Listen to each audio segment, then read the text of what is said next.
Okay, so I'm recording this. It'll be available later if people need it.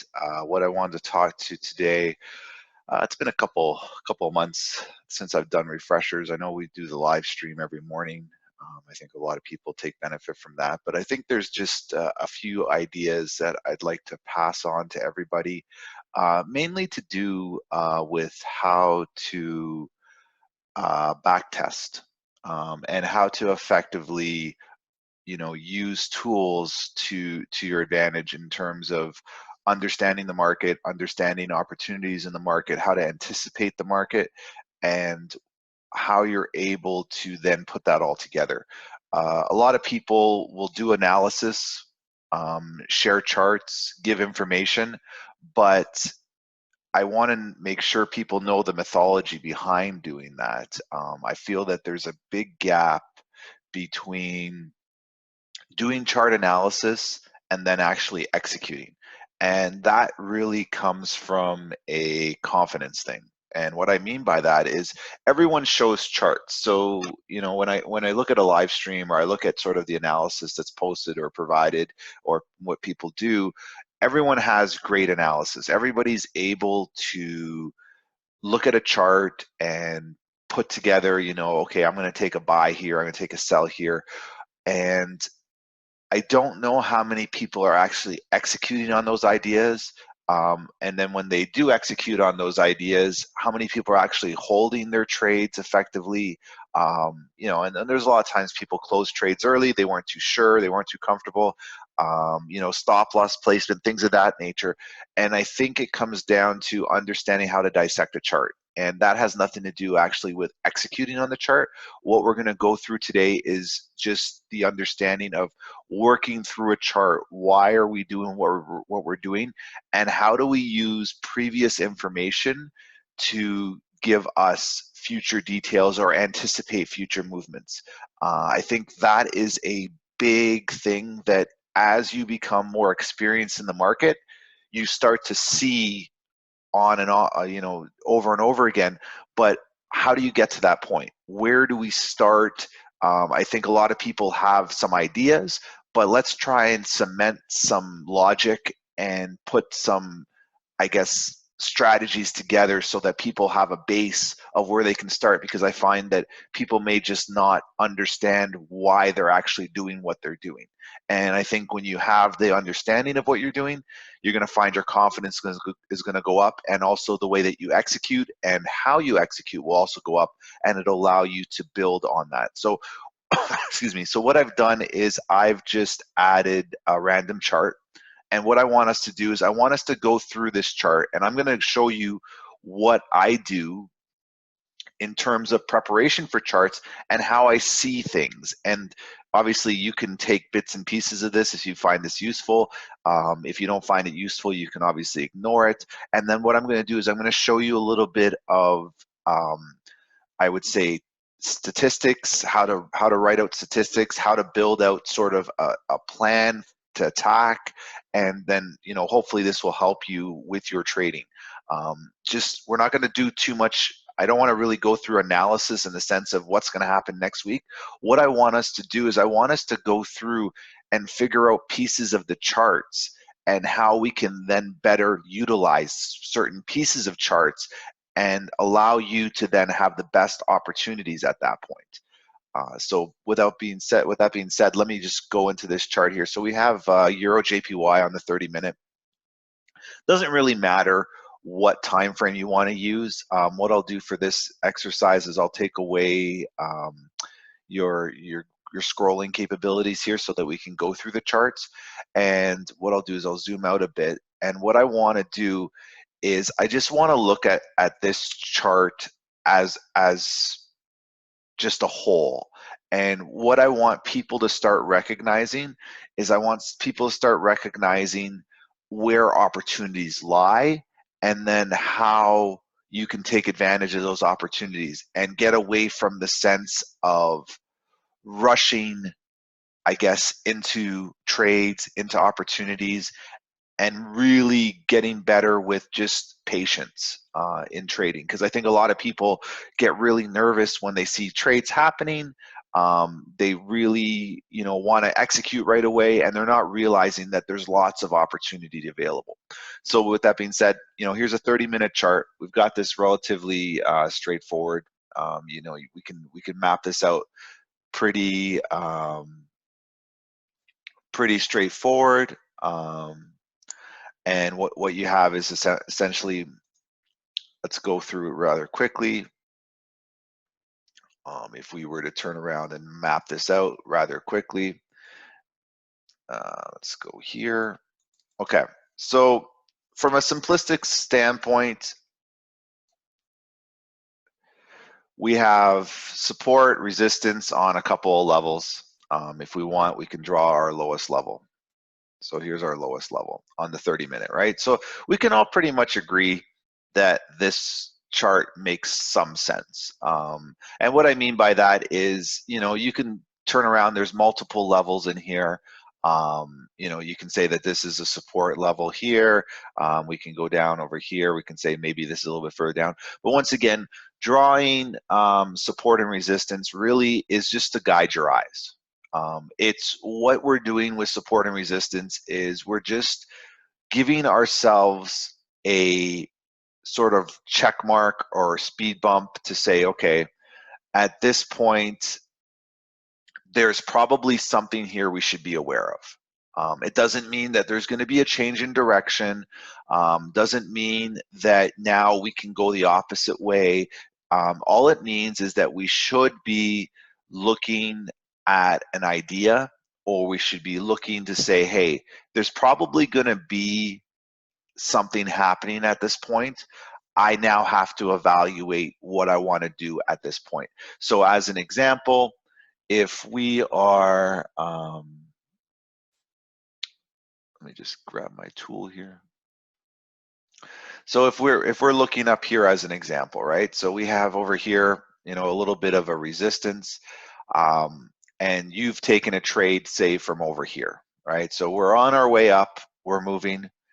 At this point, because we have this line marked off, we should be looking and saying to ourselves, there could be a possibility that there is going to be a change in direction or an event that happens at this level.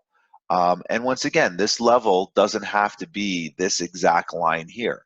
What you may find is that the level that you have, it may be a range.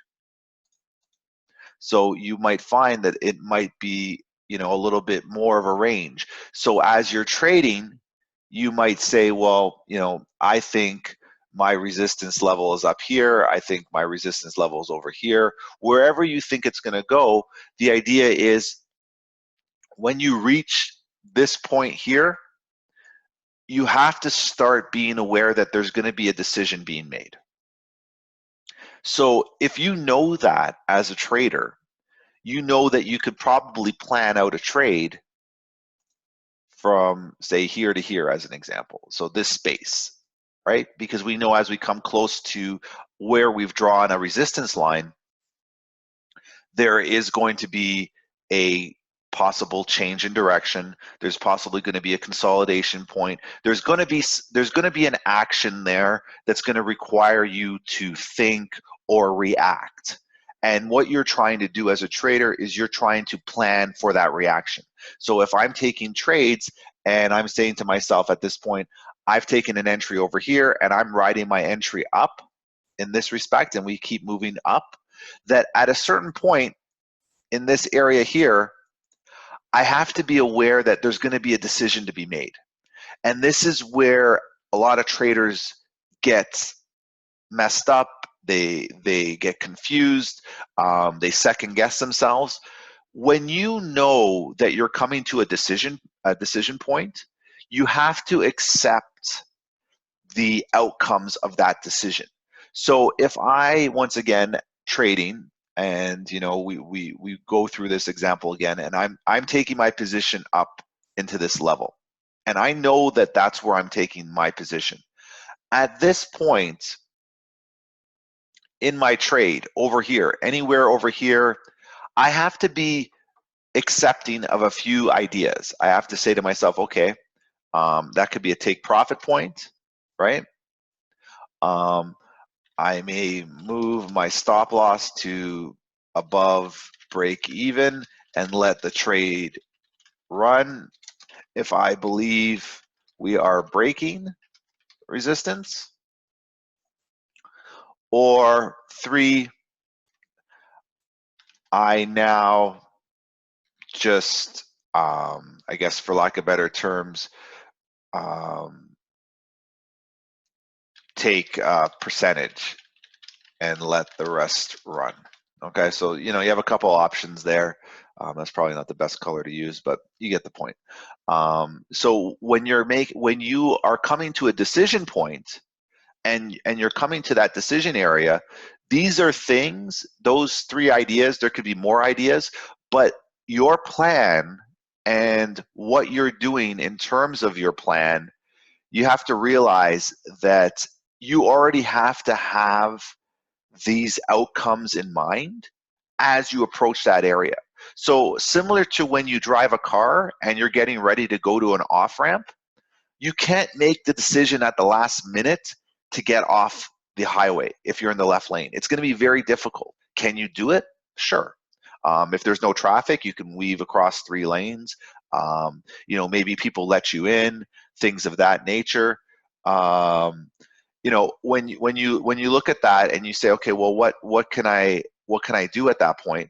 Well, here this is where you have to plan ahead of time. And when you plan ahead of time, the actions at that particular point become very easy.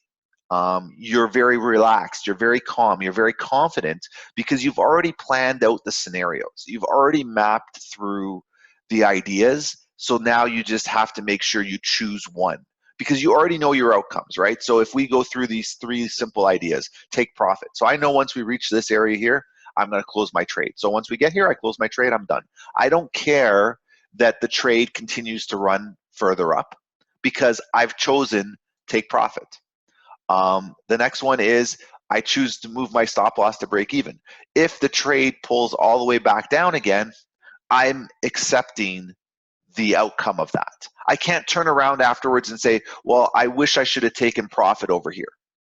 You can't do that. And this is the problem this is a problem I see with people is they react to the market instead of reacting to their decisions.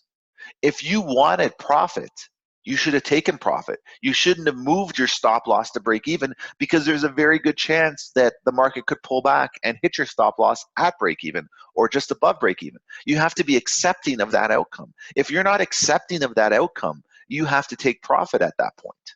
Right? And then finally, the last one is, I'll just take a percentage and I'll let the rest run.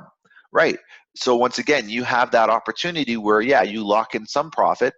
The rest of your profit can go further up, so your trade can keep running. Or once again, we come to that point where it hits your stop loss, and then your trade's over. So with that being said, every time you are looking to execute a trade or you're building a trade idea, map out the possible outcomes of that decision. Map out the ideas that you're going to use to execute on that trade and make sure that you have, your various outcomes and you're comfortable with those various outcomes. You are the only one that is going to be able to make that decision on what you're comfortable with. And as you trade more often, as you gain more experience in trading, you can then make those decisions easier. But if you're not in the practice of approaching trading with those ideas in your head, you start to scramble. So think about it this way. You're playing a sport or you're doing something like an exercise. You have to have a beginning, middle, and end. You should have that mapped out before you actually go and execute on the charts. Because when you're in the charts, and a lot of people will probably agree with this, you are now in the battlefield. You're in the arena. You are actually taking part in the sport. If you haven't thought about the outcomes, when it comes, what happens if this chart just starts to move very, very quickly. Now you're reacting to the market and you're reacting on impulse. Whereas if you have ideas that are mapped out and you have possible outcomes or scenarios already written down somewhere in your book, on your journal, on a piece of paper, maybe on a screen, you are then able to say, okay, we're approaching the point where I am making a decision. And I've already decided that these are my possible ideas. I now execute on one of those ideas, but I'm comfortable because I've mapped out this idea. I've gone through this scenario right here. I've gone through this idea already before it's begun, right? So if we turn around and if I move this chart over to the beginning here as an example, and we use this area here as an example. So if I know that I'm mapping out an idea right here, and what I'm saying is my idea is I believe that this candle here is going to essentially come up to here at this point, at some given point, right? Because, you know, right away we can look very, very easily, you know, we have clear movement up over here, and chances are we'll probably come up into this level over here. So you can see we're almost tapping it a bit with this initial wick. So if I take a trade down over here, so let me just get this a little bit cleaner. So if I take a trade down there, and now I'm anticipating going up here, I have to realize as I look left, there's possibilities where, you know, we're entering a zone and we could pull back out of that zone. So knowing that idea, and I take my trade and I say, okay, this is going to be my only part of my trade. So we're basically going from, I would say, was it 119.95 to 120.44. So you're looking at about what 50 pips or so. So I know that at this point, this is what I'm anticipating. I'm anticipating a 40 or 50 pip move.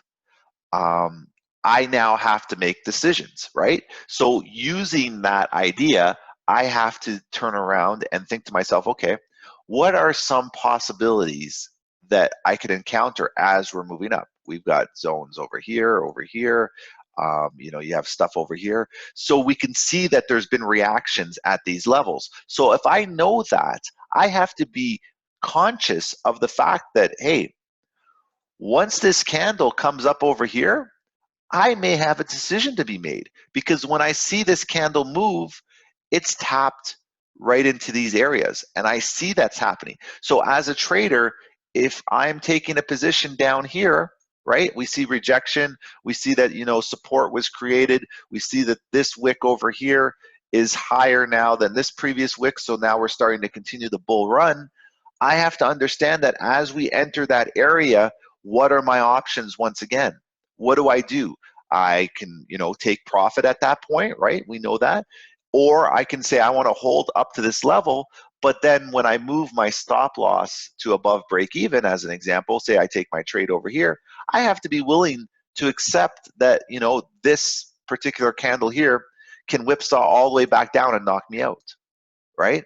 So with that being said, I have to understand these ideas. So now you say to yourself, well, how do I understand these ideas? How can I get better at anticipating what I believe is going to happen?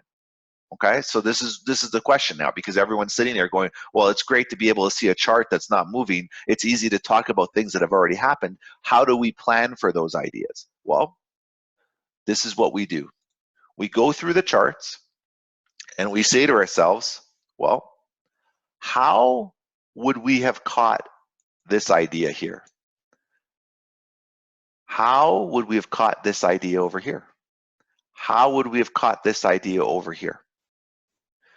And knowing that, where do I see similar ideas? So I see similar idea here. I can see a similar idea here. And what I'm picking out with these ideas, so if I highlight these ideas right here, if I highlight, you know, this idea here and this idea here as an example, what are characteristics of that idea? And what are great things about that idea? So what I'll do is let me clear this out. I'm going to clear this out, and I'm actually going to use objects. So we're going to use this as an example, and we are going to use this as an example, okay? So we're just going to focus on these two ideas, and this is what you should be looking to do as a trader. What we do here, and the reason why I picked out these two ideas is because, one, we can see there's clear traffic, right? We can see that there are long candles, and we can see that basically they went the whole distance between our support and our resistance areas. Okay, so we know this. So as a trader, you can see here, this would have been a very easy trade, right? Just kept going down. Every 30-minute candle just kept dropping. There was no pause in the action. So now that we know that, what are some characteristics that we want to look for in a trade at that point, right? This is where you are back testing, and this is how you're going to become better as a trader. Because what you are doing is you are looking for the easiest movements in the charts, and you want to be able to replicate those movements. So if we know that there's a possibility that in this case EJ will have a nice clean move down, those are the ideas that we're looking for. So we're looking for open space, we're looking for nice big candles, we're looking for easy movements compared to when we look, we don't want to trade that. So we can see now the difference between what I highlighted versus what I just put around in a box. If you see those ideas, you now know not to be in those ideas. And you say to yourself, well, Ted, how do I know that we're going to be stuck in those ideas? Just take a look, right? If we sit back,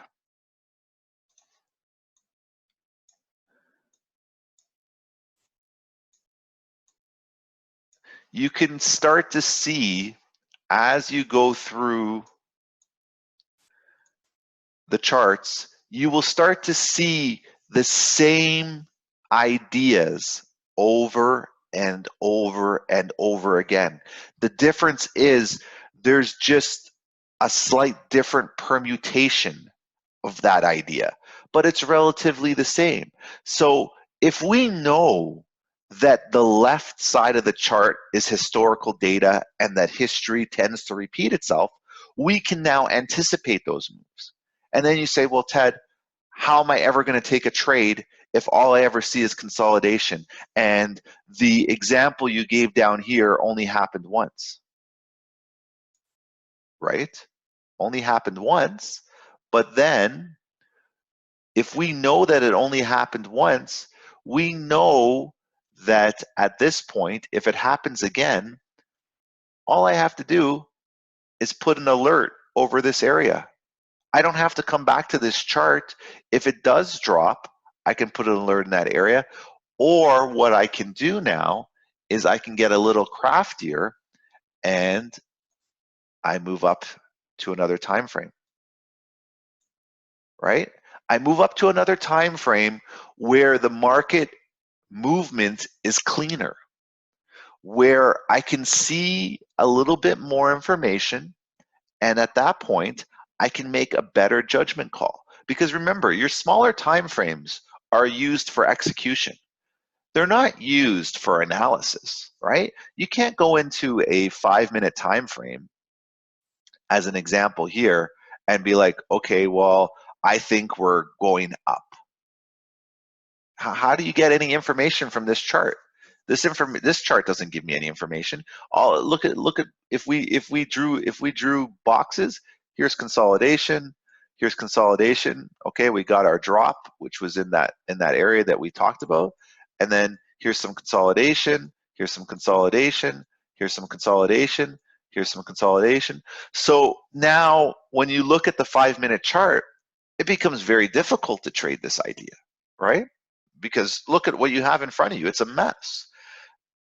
The idea now is when we can't get information, we have to move up to our higher time frames.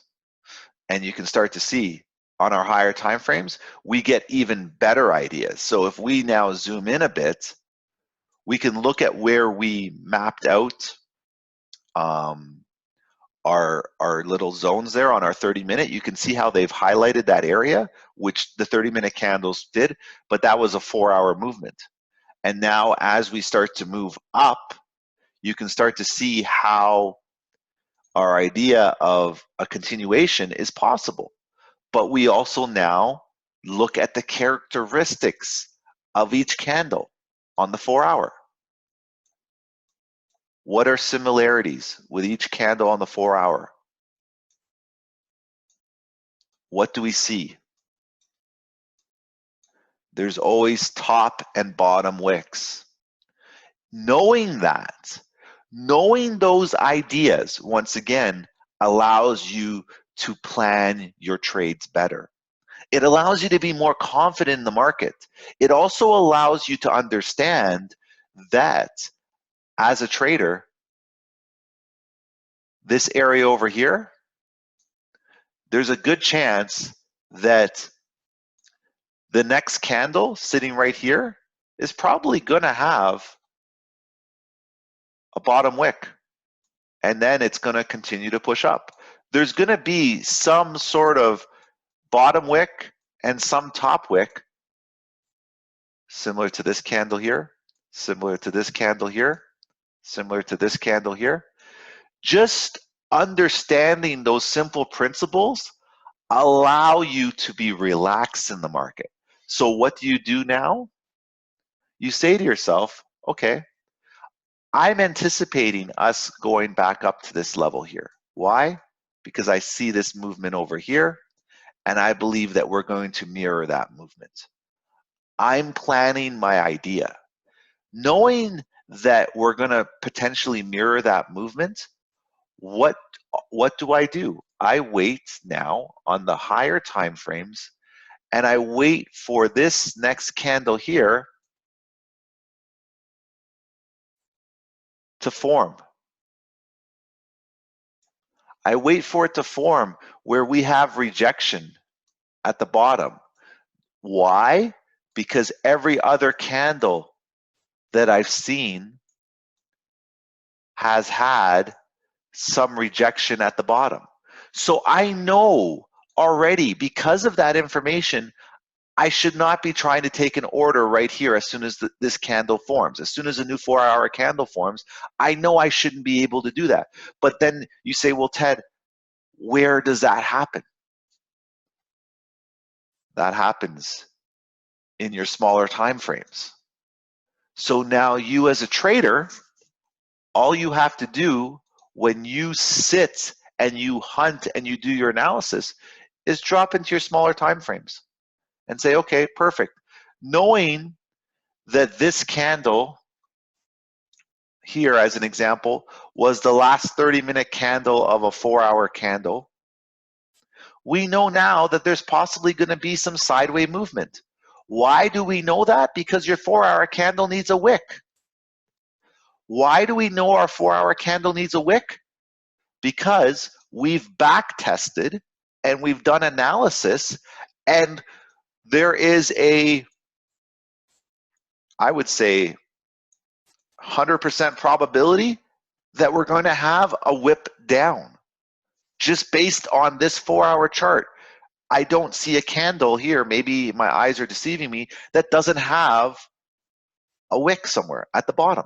So if we know that, if we know the characteristics of our charts and we know the nuances of the pair that we're trading, we are now more confident, because we know, as a confident trader, we can sit here and be like, well, I don't need this move yet, because I know for the most part there's going to be a move down first and then a move up. I know that because I can see all the history. I can see the details of the charts, and I know this move down is going to come in our smaller time frames.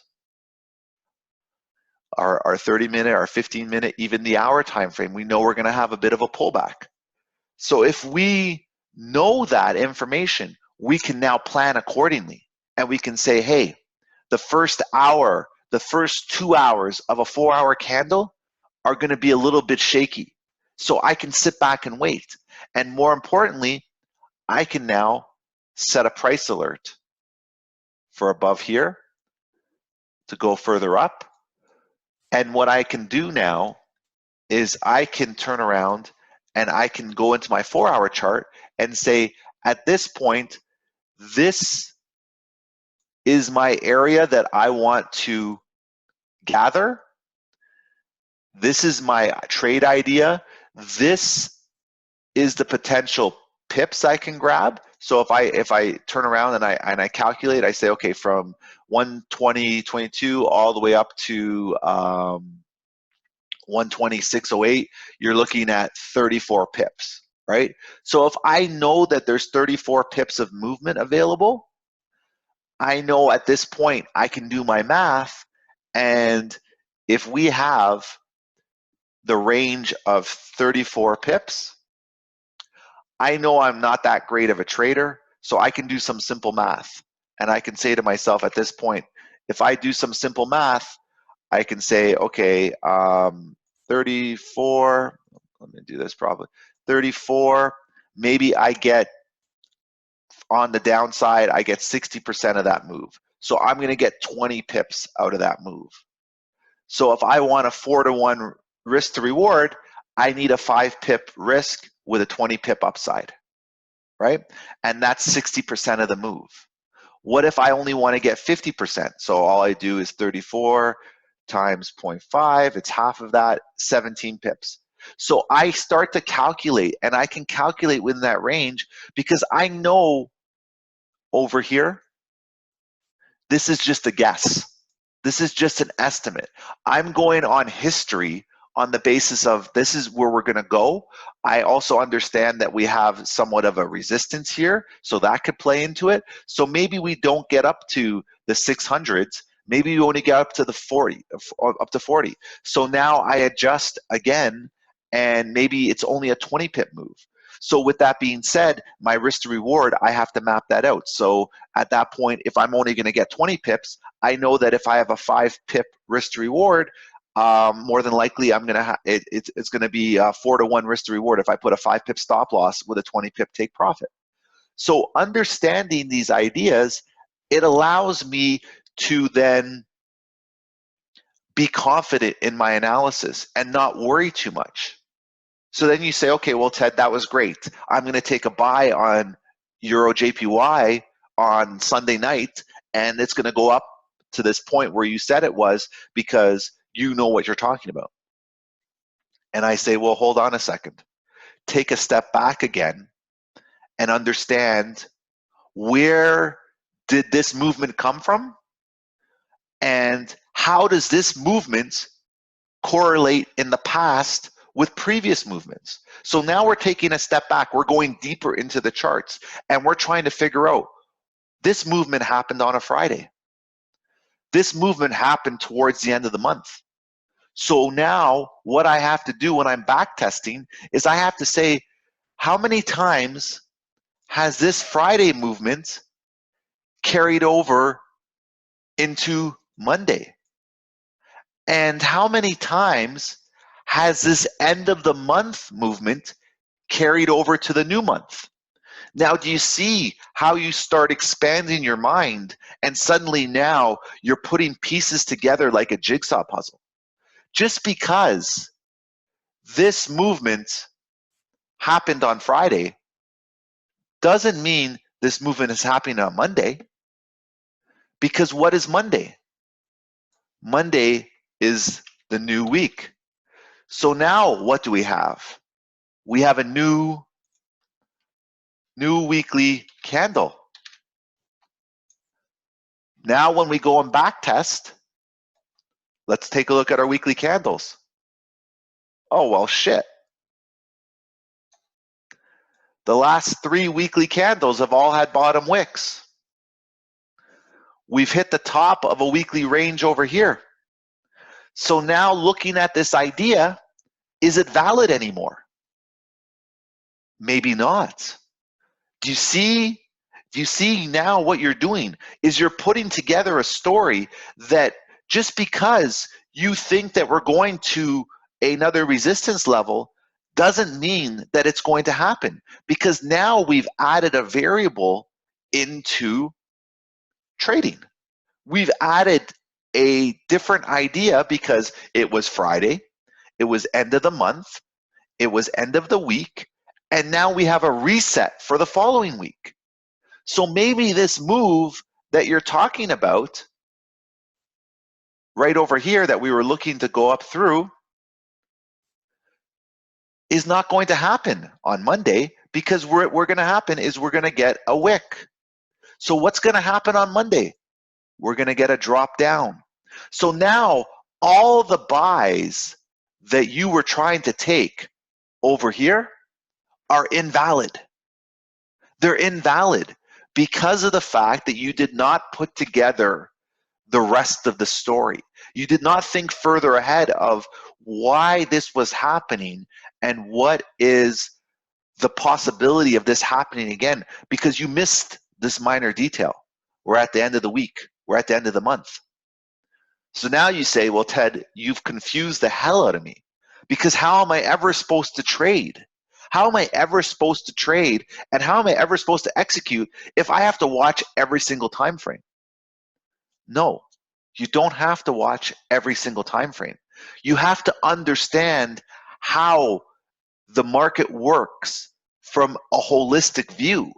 You have to understand putting the pieces together, knowing in the back of your head that when you trade on a Friday, you're trading the weekly end of a candle, the last day of the week, potentially the volume being removed. You have to be aware of these things. So when you are taking an entry, or we are looking at taking the bullish move over here, we have to be aware that it might not complete fully.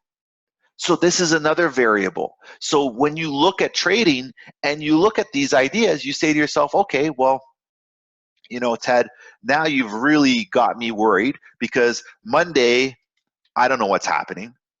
I know now Friday we have weekend movement, so it may be choppy. Great, I know that right now. I also know month end probable pullback. Great, I have that idea now. Week end probable pullback. Okay, so now I'm starting to put ideas together. This is now you're starting to compute and you're starting to put pieces of the puzzle together. This is something that doesn't come innately. This isn't something that you're going to learn over the next 2 days. This is something that is part of back testing. This is how you anticipate the market, because now I'm starting to put ideas together, right? I'm starting to build my ideas, because what do I have here? I have, at this point, a month-end pullback, weekend pullback, Friday pullback. Okay, so right away, I'm starting to put together ideas. End of the week, end of the month, a Friday, there could possibly be a pullback with this pair. Okay, perfect. I write that down, because that's something that I need to know for this particular pair. How do I know this? Because all I did was I went through my charts and I started to look, and I said to myself, what are similarities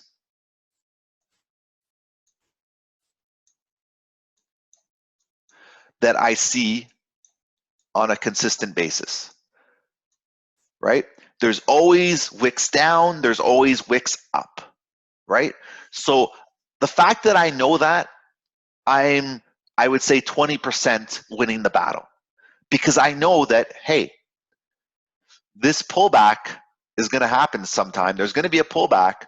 There's going to be a pull down. So I have to be aware of that. But when we do trend, we trend really well, right? We trend really hard.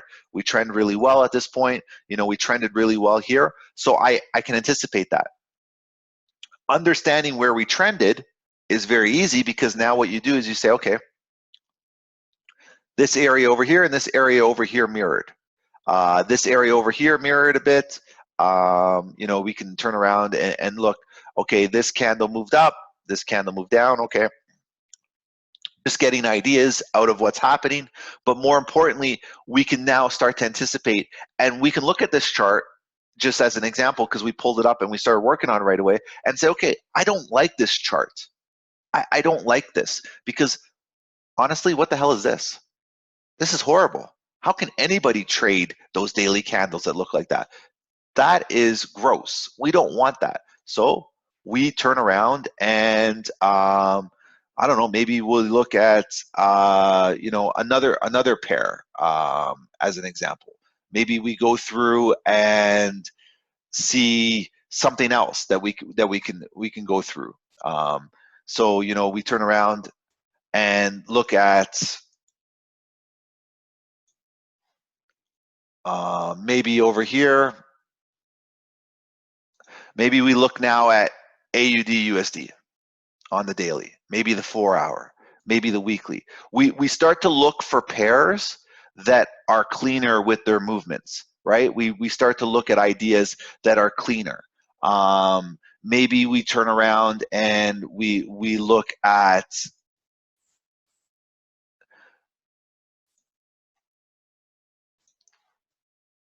maybe as an example, we look through CAD JPY. We look at this pair. You know, we go through all these ideas. But this is what you're doing when you go through your back testing. You're formulating thoughts, but you're prepping yourself, understanding how the markets work together. We know these characteristics, and these are things when you're back testing. Don't just run a simulation. Don't just run a simulation and be like, okay, well, you know, okay, guys, I'm just going to take these trades and we're going to go up to this resistance over here. We're going to go back down to this support. You know, there's a zone over here, blah, blah, blah. That is like doing math and just repeating 4 times 4 is 16. 4 times 5 is 20. 4 times 6 is 24. What are you actually doing when you do multiplication? You are taking 4 objects and you are making 6 groups to get to 24. It's innately easy because you're good at math and you know 4 times 6 is 24. But what is the actual process? What is actually happening? Have you deep dived and understood why you are actually doing what you're doing? You are taking 4 groups of apples, and you're taking 4 apples and you are making 6 groups to get to a total of 24 apples. The charts are the same thing. There's going to be a point where there's going to be a pull down. There's going to be a pullback. There's going to be a movement where you can anticipate this because of the week end, the daily end, the hour end, the 4-hour end, the 15-minute end. You know that there's going to be pullbacks, and it's up to you as a trader to understand how those relate to your current idea. And as you prepare mentally for that, and as you become more comfortable with those ideas, trading becomes easier. Trading becomes 4 times 6 is 24. Because you've already prepared for that. You've already seen that enough times so that you understand. These are the simple tools, the little ideas that are going to help you improve on your trading, because you're not going to get caught saying, well, I didn't know we were going to get that wick. Well, how was I supposed to know we were going to go down here? Well, I didn't know that we were going to tap into this zone. Nobody knows 100%, but I can tell you right now, If it rejects over here, chances are it may reject again. Why do we know that? Because we've seen it over here. We've seen it over here. You know, you just have to look. You can see over here as an example, same thing. We've seen those ideas happen before. Oh, why did it reject down here? Well, chances are it's going to do it again. Oh, look, it did it again, did it again, did it again, did it again. When you start to see those things, you don't have to be 100% accurate. You just have to have that in the back of your head that, hey, there's probably a high chance that we're going to do the same shit again. And don't fight the market with that idea. Don't try and be a hero. Don't turn around and say, well, you know, we're at daily resistance, you know, we're just going to fly right up through there. Maybe we don't. Maybe we don't. But if you're looking for bullish movement up, that doesn't mean now that you change your bias and now start taking sells. No. You sit back and you wait to see how the next candles form, and you're patient, because what do we know about a trend? A trend is more than just one day of candles. Okay? You know as a trader that, look, 1, 2, 3, 4 straight days of bearish movement. You know that this pair can trend 1, 2, 3, 4, 5, you know, with this little exception over here. We had 5 days of bullish movement. You know that. So why are you forcing yourself to get in over here or over here? You don't have to worry about that. Let the market trend properly. Yes, you may not get a trade every single day, but if you break it down and you work within the smaller time frames, you can probably find an opportunity with the 1 or 2 pairs that you focus on every single day. You're not going to get maybe this giant move all the way down, but you know, there's a good possibility that, hey, this is a pretty clean candle. This is a pretty clean candle. Top wick rejection, wick fill over here. Like, we can see that happening. We look to the left, clean traffic, clean traffic. Look at that. Lots of open space. You have an opportunity there, right? The idea is putting yourself in the best place and the best position to win. It's not trying to say, well, oh, we rejected here. Okay, this candle's bearish. Okay, take sells. No.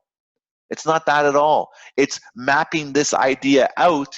If you want to take sells here, where are your targets and why are your targets there? Well, Ted, my target is probably to this area over here, because I see that we are going back into this zone here, and I can see that there's rejection over here, and I can see this candle sort of came up a bit, so I'm a little worried that we may not actually get down here. So I will map out my risk to reward accordingly, and I will execute on that principle based on the ideas of where we are in the market. And I'm not afraid. I'm confident that whether I win or I lose, I've put enough information out there to make a sound decision. And as you get better as a trader, your decision-making skills improve, and the idea of what you're doing allows you to become, you know, a 70, 80, 90, 100% win rate, because you start to see the same things over and over again, and you can anticipate when things are going to go wrong. You can anticipate when to get out of a trade. You can anticipate when not to take a trade, and you understand the characteristics of how the 15-minute candle works with the hour candle, how the hour candle works with the 4-hour candle, how the 4-hour candle works with the daily candle, how the daily candle works with the weekly candle, and how the weekly candle works with the monthly candle. Those ideas of how every candle works with each other to create market movement, when you master that and when you understand that concept, and it's not, like I said, it's not going to take a day to learn. Maybe it takes you a month. Maybe it takes you a year to learn. But when you understand that, it's powerful, because you will start to see things where you say, yeah, I'm not trading this. This is garbage. I'll wait for this. I'm not trading this. This is garbage. I'll wait for this. Oh, wait a second. Look at this. This is awesome. Major rejection out of this zone. And what are we doing? We're dropping down all the way. Perfect. How do we know? We turn around, look to the left, zoom out a bit, and let's see what we got. We can probably zoom out. There's probably clean traffic as we go. Yep, there you go. So what did we do here? We found exactly our targets. How did we find the target here? Because we looked right over here and we saw nice big candle movements, right? That's the idea at that point. How did we find this movement over here? We just looked at this candle over here, nice clean move up, open space. So what are we doing? We're looking for open space. Lots of open space here, lots of big candles here. Chances are it'll do the same thing. Open space over here. There's lots of opportunity at that point. There's lots of ideas, open space again over here, open space again over here. You can see where there's lots of open space, and this can work on any time frame. Whether you're working on the 30-minute time frame, whether you're working on the hourly time frame, you just have to adjust your risk to reward. Working on a 30-minute time frame, you know chances are you're probably not going to get more than 5 or 6 pips, but that's okay. Because what if you have a 1 pip drawdown? You're still in a 1 to 4, 1 to 5 risk to reward category. There's nothing wrong with that. There's nothing wrong with taking 5 pips if you have a 1 pip stop loss. Nothing wrong with that. Nobody said anything was wrong with that. You can look over here as an example. Right over here, you can say, okay, as soon as we leave this area here, I'm going to take a trade, and my stop loss is going to be this sort of support level. Why? Because there's a zone right there. So we're leaving. Okay, we never actually come back into that zone. We move away from it right away. As soon as you got a bull candle here, take the next candle, and you're off to the races. This candle never even comes back. Sorry, let me clean this up a bit. This candle over here never ever comes back down over here, never comes back down to here, so you're fine. There's no drawdown. Just went up. Perfect. Lock in your trade. You have basically a no drawdown, perfect move up on the way. Why? Because we had bullish movement. We're coming up, and we basically broke through this resistance area, and we broke through here this consolidation, and now we're just moving on the way up. How do we cement that idea? We cement that idea by moving into the hour time frame. We can see on the hour time frame we have bullish activity. And how do we cement the hour time frame? We go into the 4-hour time frame, and we can see here, perfect, the big catalyst. We have a massive rejection here, perfect, bull candle, right? That's all we're looking at. You have straightforward idea, all based on multiple time frames, and you can turn around and we can say, hey, this massive rejection that we had helps us with our daily candle. Our daily candle pushed up. So we have that pull all the way back up from that massive rejection. Well, how do we know that's massive rejection? Well, all we have to do is we just take a look at this area over here. Price didn't like this area at all. It rejected it all the time. So chances are we came over here, rejected it, went all the way back up. And all we had to do was work off our smaller time frames. All through our smaller time frames, we could see the same ideas all the way up. Okay? So with that being said, I do have some ideas, some things that I've used in the past that I will share a bit. Like I said, these are rudimentary ideas. Don't ask me for the spreadsheets. With this video being recorded, you can build your own version of the spreadsheet. It's very straightforward, so don't go crazy if you can't see it right away or understand it. But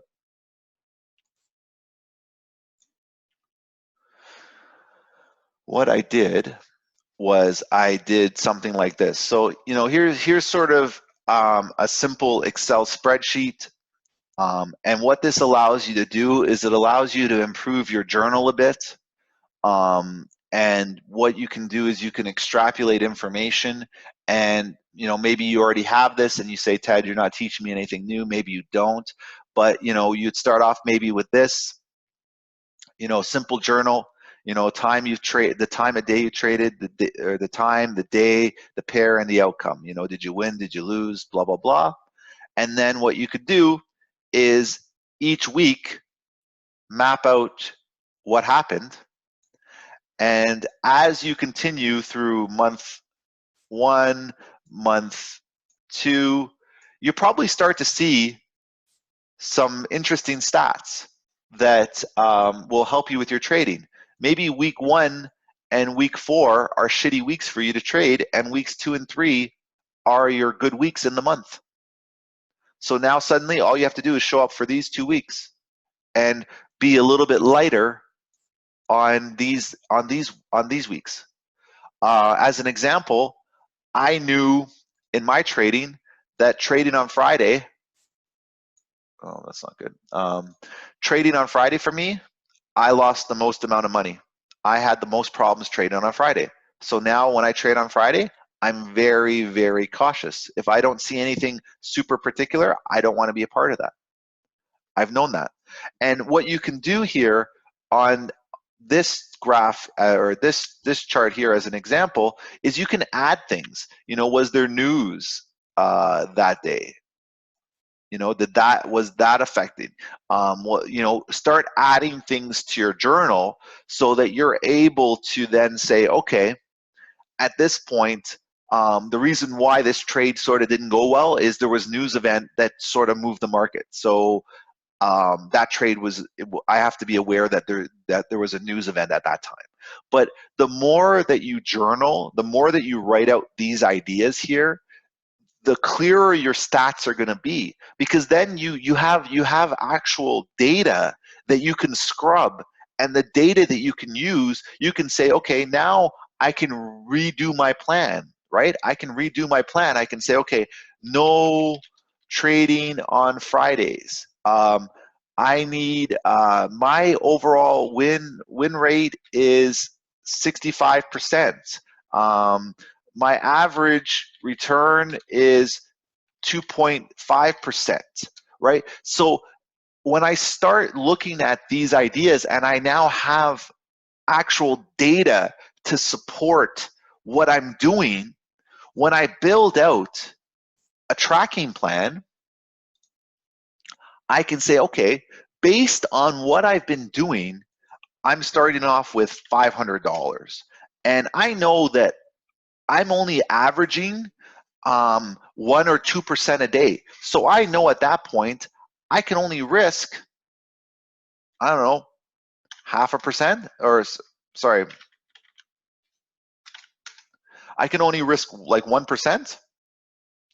So if I know that, when I start building out my idea, I can build out this plan. So what this spreadsheet allows you to do is it allows you to enter in your starting capital, enters your risk, 1%, and then what you can do is you could take it a step further and you can say, okay, what is my lot size with capital? So I can turn around and say my starting capital is this, and what's my lot size going to be because of my risk? I can say is going to be this over here. So my risk is 1%. So if I want to risk 1%, my lot size is going to be what? 1%, or sorry, so my actual capital risk, 1%. So it's basically this times this, right? So it's going to be $2.50. So based on $2.50, my lot size will be, or my risk in pips, I guess, is going to be what, 25 pips at that point, right? So you know I can do, or sorry, 2.5 pips. So then I can do with 0.1, with 1, it's going to be 2.5. 0.1 is going to be 25. 0.01 is going to be 250, right? So I know this information now, and I can then plot it over here. So what I've done with this little chart, I've used this previously, and I used this when I first started trading, is I would say, okay, if my risk or my total gain is going to be 1% or whatever it's going to be, or goal, let's do that as that. My goal is 1%, right? Or my goal is 3%. Now I can turn around and I can say, okay, my starting amount is $500. My goal amount is $515. So if I have to make $15 on that day, but what if I made 520, right? Now I carry over $5. So now my starting amount the next day is $520, and my goal amount is $525. right? So that means I'm only $5 off my goal at that point, $5.45. So now today, if I turn around and make $550, right, and I carry this down, okay, let's take away that for a second. I can see at this point, I carried over $24. Now I only have to make $516 at that point. And I can start, yeah, I can start doing that and adding ideas to this, because now my amount over here is 550 and I've already surpassed. So I don't actually have to trade these days. I can wait over here, but now I've got a cushion where I can trade in these ideas over here, and I can say, hey, listen, today I only made 520. Today I made 530. You know, I did $560, 570. So when I start doing that, I start having carryovers, right?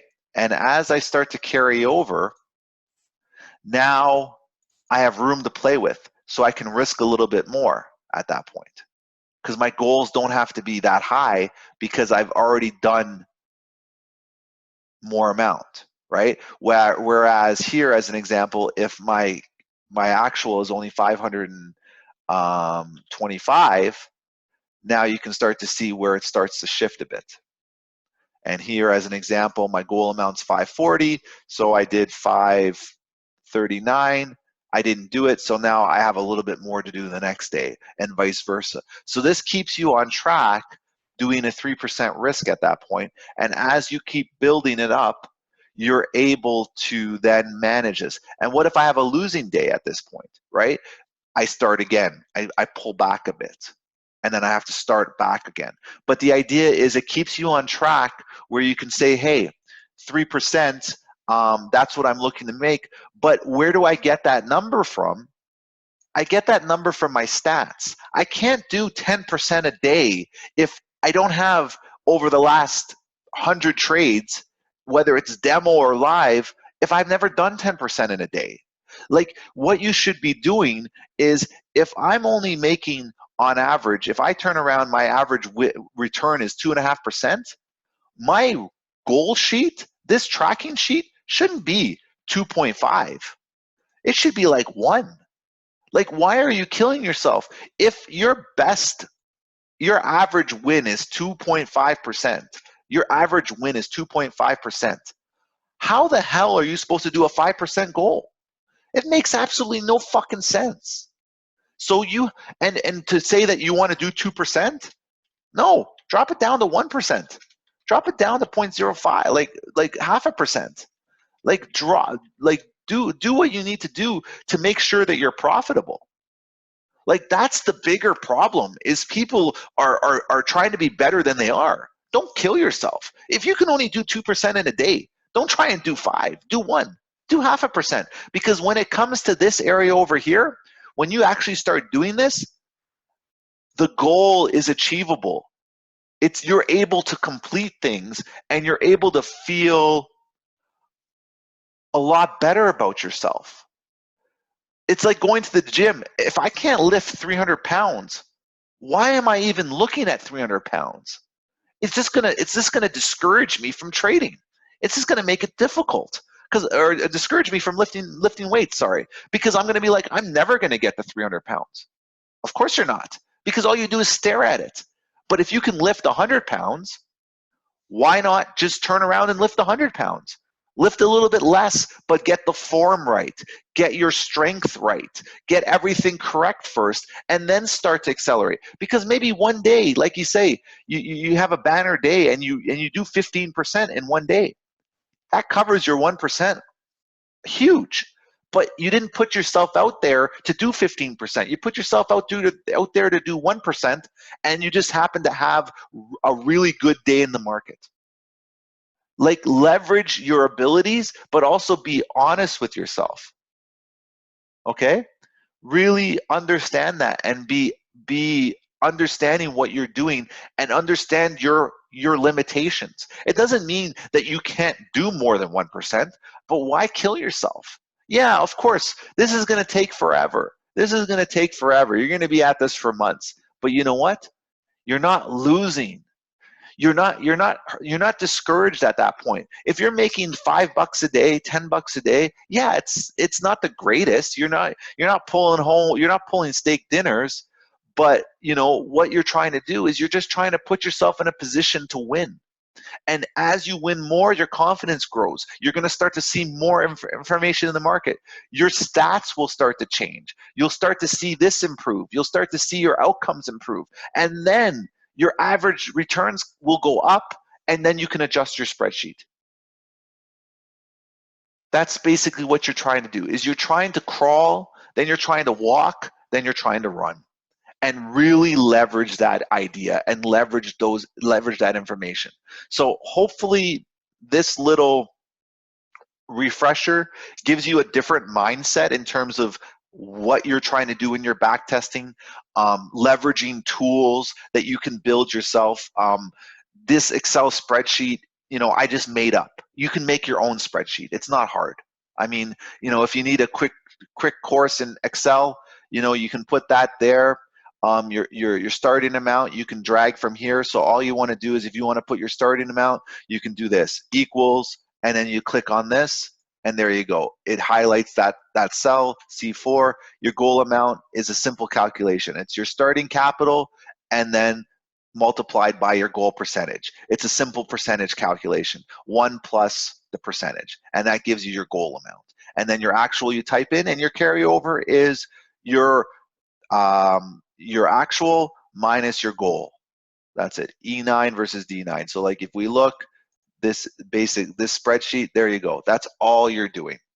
It's just very simple. You can make any type of spreadsheet that you want, anything that will help you, but these are ideas that I used when I was trading back 5 years ago that kept me on track. Similar to like when my friends have played poker, they do the same thing. They track all their stats. Same thing over here. Simple win-loss. You can highlight. You can make it pretty. You can do anything you want. If you have a MacBook, I'm pretty sure they have a spreadsheet software you can use on Mac. I don't know how to use it, but you probably do. These are just simple tools that can help you.